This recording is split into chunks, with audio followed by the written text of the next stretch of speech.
So such kids will not be able to perform well in school, and that could be one of the symptoms that a parent should pick up. Any child, any girl who has signs of maturity before 8 years of age should be investigated. 10% of those children who do come to me with, poor height gain or short height do have hormonal conditions associated with it. A lot of TV commercials and products like Complan, Bonvita, they have these advertisements showing that if the child's height is less, then you can take these protein powders. And does it actually help? Hi, I'm Dr. Aditi, and welcome to a new episode of my podcast series Talk Tonic, India's leading podcast channel for health and medical fitness for the Indian crowd. On today's episode, we have somebody very special for you, a pediatric endocrinologist, a very lesser known branch in India which deals with hormonal imbalances in kids, which is a very, very common problem. So let us welcome Dr. Jayati Jhala, who is a leading pediatric endocrinologist in Mumbai.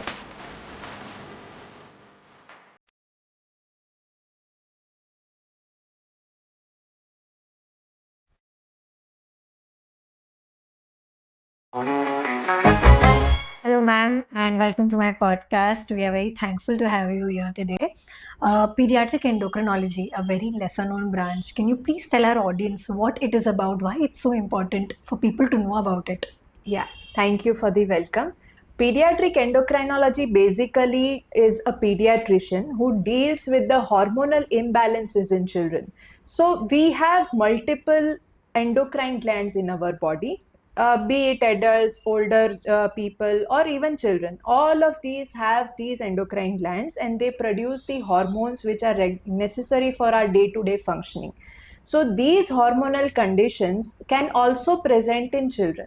Okay, could you just name a few glands, important glands with important hormones? Yeah, so we have most commonly, which we know it is thyroid gland, which produces the thyroid hormone.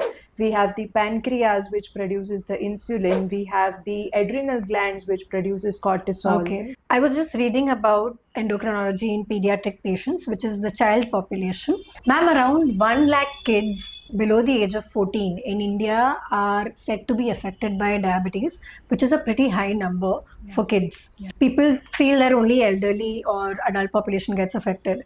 Why this number is increasing in India? What is the reason and how can we prevent this? So basically, to begin with, there are two types of diabetes that happens in children, and it is important to understand the difference between the two because the treatment and the onset is very, very different. Okay. So one major group of children with diabetes is type 1 diabetes, which has its onset most commonly in childhood, and the treatment is only and only insulin. So lifetime they need to take insulin injections. Yes, that's Okay. the type 1 diabetes. However, the numbers which are increasing right now that we are seeing in children are of type 2 diabetes as well. So type 2 diabetes is basically a lifestyle disorder, which we always used to think happens in the elderly, with poor lifestyle and poor eating habits, poor physical activity. So this type of diabetes has also been increasing in children, which is a very alarming thing because the children are supposed to have a very good metabolism.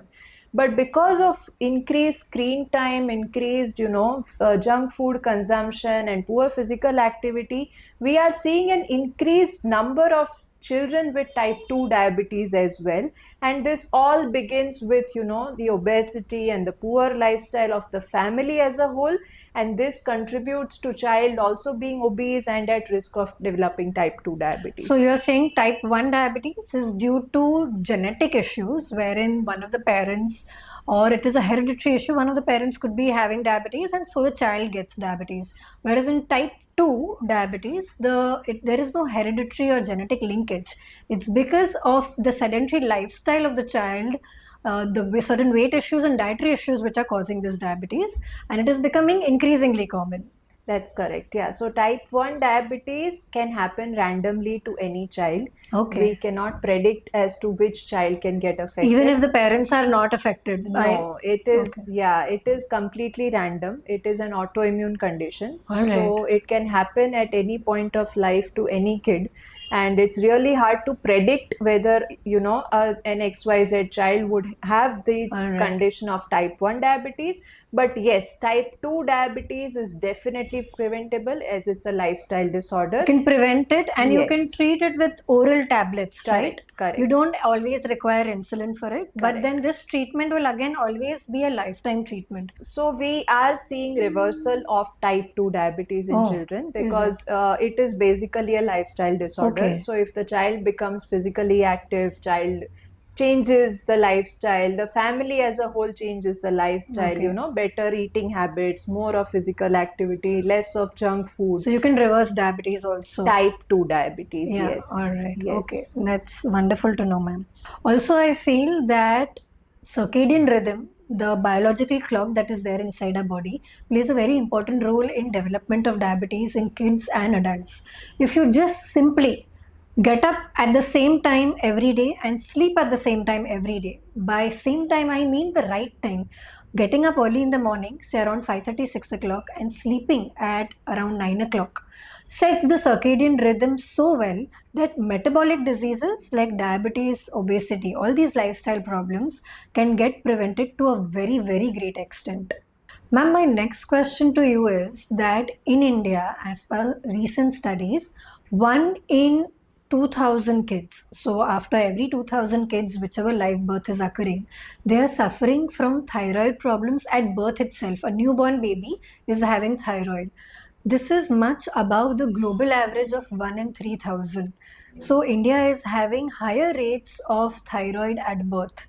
Now, why is this happening? Because thyroid is something that we usually get, in young adulthood or elderly people. Why is this happening in kids?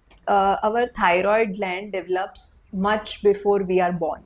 Oh, So it is around 6 weeks of gestation. That is when the mother is carrying the child. At around 6 to 10 weeks is when the thyroid gland starts developing. okay. Now, if there is any deficiency in the mother in the form of either iodine, or even mother is having some untreated thyroid disorders, or even randomly, there is a very high chance that the child's thyroid gland may not develop properly. Okay. It may be either absent altogether, or it is at a place where it should not be.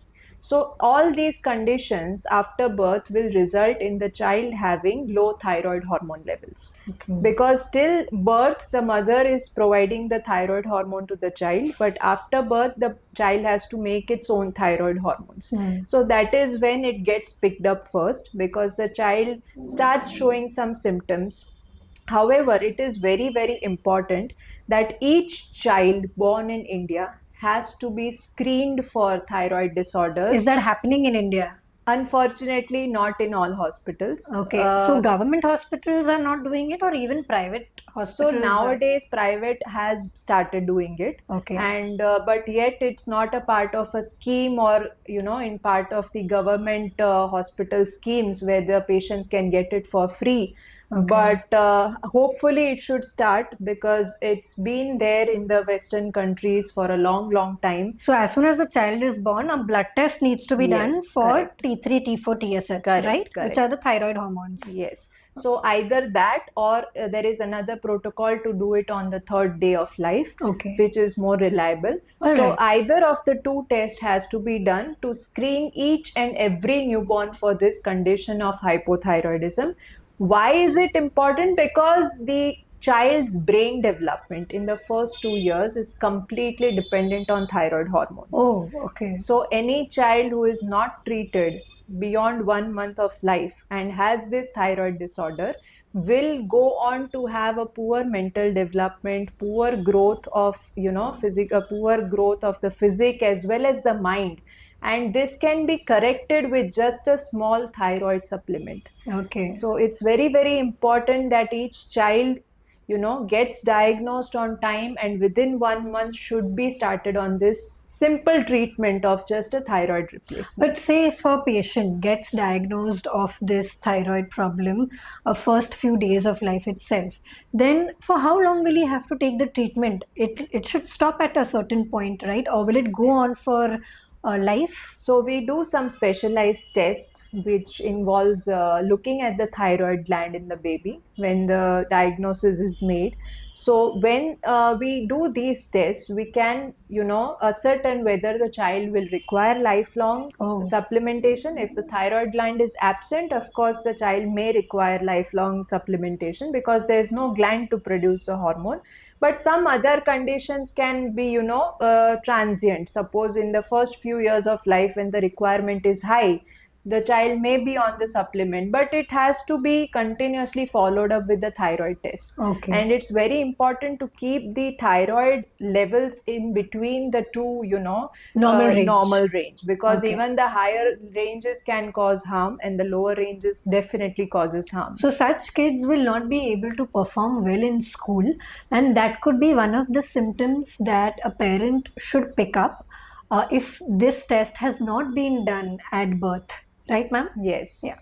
A lot of young girls and young boys are approaching puberty today in India very quickly, earlier than our ancestors used to. Earlier on, it was said that menses should be achieved at the age of 12 or later. That was considered as normal when we were in medical school. But now the definitions are changing because a lot of young girls and boys, the girls are approaching menses very quickly. Yes. Sometimes in second standard and third standard also they are getting their periods. Why is this happening, ma'am, and how can a parent prevent this in their child? So, very rightly mentioned, the age of maturity is definitely coming down, and we are seeing this in our day to day practice also. Normally, according to definition, 8 to 13 years is when a girl achieves maturity. That is, you call it puberty in medical terms. And for boys, it is generally between 9 to 14 years. 8 to 13 for girls. Correct. That is when the periods, if they start, it's okay? So the periods are generally at the last part of maturity. The first part begins at 8 years, which is the breast development. And the last part of the puberty is generally the periods. Which should be coming? Around 12 to 13, as you 12 rightly to 13. mentioned. So usually in, I would say, 7th standard Correct. or 8th standard, Correct, right? correct. Now, in our day-to-day practice, we are seeing this age has come definitely down. It has multiple factors to it. One of the major factors that we see is obesity, poor lifestyle. All this has contributed to child getting maturity very early on. Okay. So obesity indirectly produces the hormones which are responsible for the maturity to begin. Okay. So the extra fat tissue in the child gets converted into hormones which are eventually increasing the maturity of the child in terms of hormonal age. So this contributes definitely to the early age. Even the food habits, increased junk food which has more of chemicals, preservatives in it.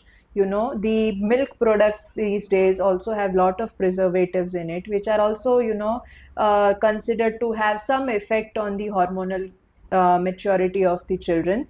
And secondly, we have lot of kids who have early maturity which is pathological, means it has some cause to it which has to be treated in time and which has to be picked up on time. So any child, any girl who has signs of maturity before 8 years of age should be investigated by a pediatric endocrinologist. That is for a girl, ma'am. What would be the signs of maturity in a boy? You said 9 to 14 years for a boy. What are the signs, ma'am? So the signs which parents generally see is that there is some beard growth, there is some voice change, there is some hair growth, extra hair growth, there is an sudden increase in the height. So all these are external features. Of course, we look at the more of the testicular volume definition when we are looking at the maturity in boys.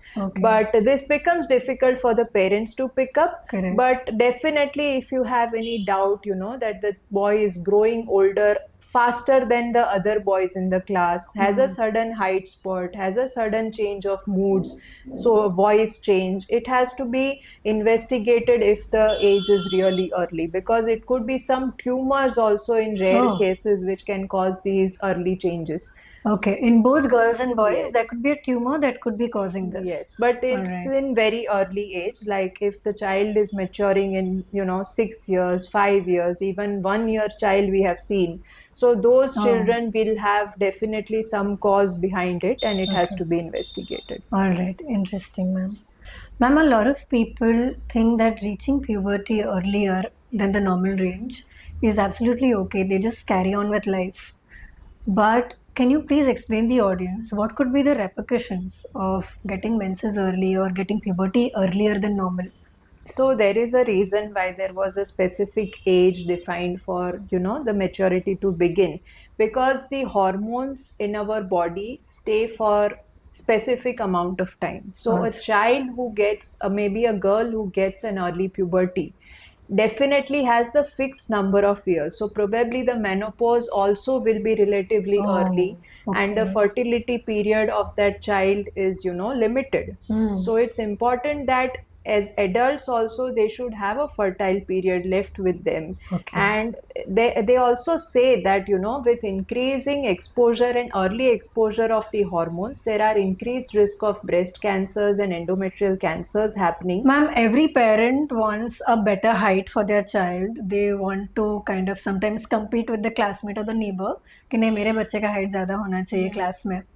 But sometimes this height problem can actually be pathological. There could be a reason for this. Yes. So when should parents put their antenna up and realize okay now I need to take my child to the pediatric endocrinologist because his height is actually much lesser than his other classmates or for his age. Yeah, that's a very valid question. In fact, I get a lot of parents who come with the concerns of height for their children. And most of the times, luckily, it doesn't really have a cause which needs to be treated hormonally. But yes, 10% of those children who do come to me with, poor height gain or short height do have hormonal conditions associated with it. Most commonly, which we discussed recently, was hypothyroidism. So, hypothyroidism, when it sets in later on in the life, in growing age, the Low levels of thyroid, right? correct. Low level of thyroid, which begins in the growing age, will have a very, very severe impact on the height, and it can cause a restriction of height or poor height gain in children. So are there actual ways in which the height can be increased? Are there supplements or exercises that do that? What is it? So basically, there are most common cause of a child being short is the parents being short, Okay. because it's a genetic thing. Okay. And like any other, like a skin color or hair color, even the height is given by the parents. Okay. So the mother's and the father's average height we calculate, and we see whether the child is falling in between these average values. Okay. So if the child is falling in between, we don't need to really do anything about it, because it's just the genetics and there is nothing that we can really do about it.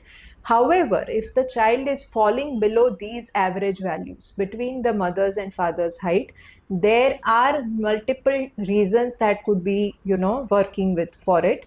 And there are some battery of tests that we do to evaluate the child, for most common causes to least common causes.